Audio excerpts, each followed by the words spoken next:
군산이 지역구인 신영대 의원은 지난해 뇌물과 공직선거법 위반 혐의로 기소된 바 있습니다. 저희가 공소장을 확인해 보니 검찰은 신 의원이 태양광 사업 관련 뇌물 3천만 원을 직접 받은 것으로 의심하고 있었습니다. 정자형 기자입니다. 작년 10월 뇌물과 공직선거법 위반 혐의로 신영대 의원을 기소한 검찰.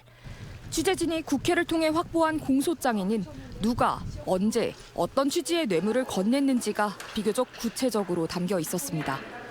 공소장에 적시된 신 의원의 뇌물 수수액은 1억 원. 건네받은 시점은 신 의원이 초선이던 지난 2020년으로 거슬러 올라갑니다. 검찰은 신 의원이 그해 10월 중하순쯤 군산 사무실 건물 공터에서 한 브로커를 만나 1억 원 중 3천만 원을 직접 받았다고 보고 있습니다. 브로커에게 남은 7천만 원은 선거를 도와준 측근 3명과 태양광 사업을 반대하는 시민단체에게, 이 가운데 1천만 원은 우호적 여론을 위해 지역 매체와 기자들에게 건네라고 지시했다는 내용도 담겨 있습니다. 당시 신 의원에게 돈을 건넸고 신 의원으로부터 다른 쪽에 돈을 주라는 지시를 받았던 브로커는 군산 시민발전 주식회사 전 대표 서모 씨로 지난해 알선수재 혐의로 징역 1년 6개월을 선고받았습니다.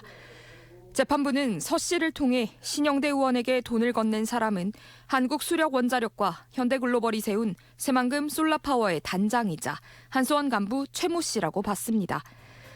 당시는 신 의원이 새만금 태양광 사업에 지역업체가 참여할 수 있어야 한다며 한수원 측에 분할 발주를 지속적으로 요구했던 시점이었습니다.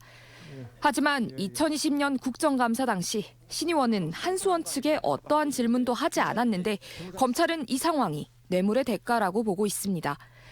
연령대와 성별을 거짓으로 응답하게 해 당내 경선을 위한 여론조사 결과에 영향을 미치게 했다는 혐의도 담겨 있습니다.